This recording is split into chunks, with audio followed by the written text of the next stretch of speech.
এমন এমন কুলঙ্গার ছেলে আছে, আমি যাদেরকে ঘৃণা করি তারা হচ্ছে বাবা বিদেশে 10 তলা বিল্ডিং এর উপরে জীবন বাজি রেখে ইলেকট্রিশিয়ানের কাজ করছে, আর ওই কুলঙ্গার এখানে N95 মোবাইলের মধ্যে গেম খেলতেছে। ঠিক কিনা কথা?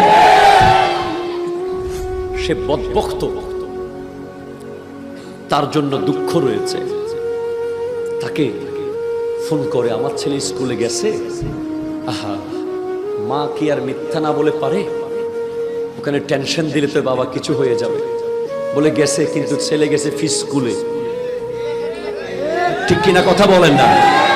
ছেলে গেছে ফি স্কুলে, স্কুলে না।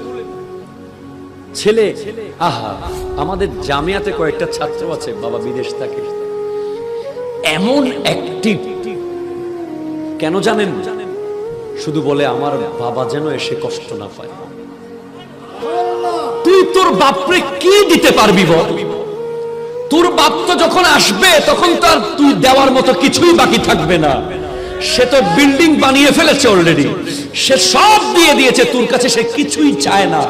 সে শুধু বিদেশ থেকে এসে চায় যে তার ছেলেটা MA পাস করেছে। ঠিক কিনা? তার ছেলেটা একটা ভালো সম্মানিত পোস্টে আছে, তার ছেলেটা সমাজের একটা সম্মানিত ব্যক্তি হিসেবে তৈরি হয়েছে। সে এটা দেখলেই তার কলিজা ঠান্ডা হয়ে যায়। ঠিক, সে গোটা জীবনের রমজানের ইফতারির কথা সে ভুলে যায়, গোটা জিন্দেগির ঈদের দিনের কথা সে ভুলে যায়, গোটা জিন্দেগির মনের কষ্টের কথা সে ভুলে গেছে তোর উন্নতি দেখে। কিন্তু তুই কি করিস? তুই তোর বাবার কলিজায় ছুরি মারতে চাস। যেই বাবা দেশে আছে তার ছেলে যেই লেভেলের লেখাপড়া করবে, বিদেশে যিনি আছে তার ছেলে তার 10 গুণ লেখাপড়া করতে হবে। ঠিক কিনা বলে? 10 গুণ, 2 গুণ করলে কম হবে, 10 গুণ। কারণ ওই বাবা শুধু তোর চেহারার দিকে তাকিয়ে সেখানে গিয়েছে। আমার ছেলেটা টাকার অভাবে যদি খাতা কিনতে না পারে, আমার ছেলেটা টাকার অভাবে যদি পরীক্ষার ফিস দিতে না পারে, এরপরেও যখন ছেলেটা ফেল করে বাপ তাকে ঘর থেকে বের করে দেয় নাই। ঠিক কিনা বলেন? বাপ নিজের উপরে টেনে নিয়েছে, আমি বোধহয় ভালো শিক্ষক দিতে পারি নাই, আমি বোধহয় আমার ছেলেকে ভালো গাইড দিতে পারি নাই। পরীক্ষার রেজাল্ট যেদিন বের হয়, A+ পাওয়া ছেলের মা যখন খুশিতে উচ্ছ্বাসিত, A গ্রেড পাওয়া ছেলের মা যখন দুনিয়াকে ফোন করে বলছে আমার ছেলে A+ পেয়েছে, তখন ওই ফেল করা প্রবাসী বাবার সন্তান সেদিন তার কারণে তার মায়ের মাথাটা নিচু হয়ে যায়, বাবার মাথাটা নিচু হয়ে যায়। এমনও খবর আছে বিদেশে যখন বাবা শুনেছে তার ছেলে ফেল করেছে, স্ট্রোক করে বাবা সেখানেই মারা গেছে, অ্যাটাক করে সেখানেই বাবা শেষ হয়ে গেছে।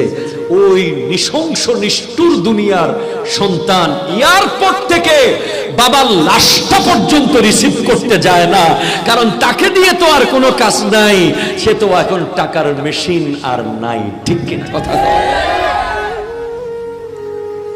বড় কষ্ট, বড় কঠিন এই পৃথিবীটা। সেজন্য আমি অনুরোধ করে বলবো, যাদের বাবা প্রবাসে আছে একবার ভাববেন। আমি আমার 12 বছরের ওয়াজের ক্যারিয়ারে আমি বাংলাদেশের কোন জায়গায় সর্বোচ্চ 1 বা 2 দিনের বেশি থাকতে পারি নাই। এখন তো মোটেও পারি না, আমার মেয়ে হয়েছে, আমার এক ছেলে এক মেয়ে। ছোট্ট মেয়েটা রাত্রিবেলা খোদাই কি কানেকশন আল্লাহ ভালো জানে, দরজা খুলে ঢুকলে সে অটোমেটিক ঘুম থেকে উঠে যায়। এত পরিশ্রমের পরে আলাদা রুমে ঘুমাইতে পারি না, ওই মেয়ের জন্য তার পাশে থাকতে হয়। 1.5 বছরের মেয়ে, যার দিকে তাকালে দুনিয়াদারি সব ভুলে যেতে হয়, আর কিচ্ছু মনে থাকে না। ওই প্রবাসী বাবার কি ইচ্ছে করে না তার মেয়েকে নিয়ে একবেলা খেতে? করে। ঠিক কিনা বলে? সুতরাং বাবার বিষয়টা একটু চিন্তা করে দেখিও। বাবাকে কি দিয়েছো, বাবা তোমাকে কি দিয়েছে।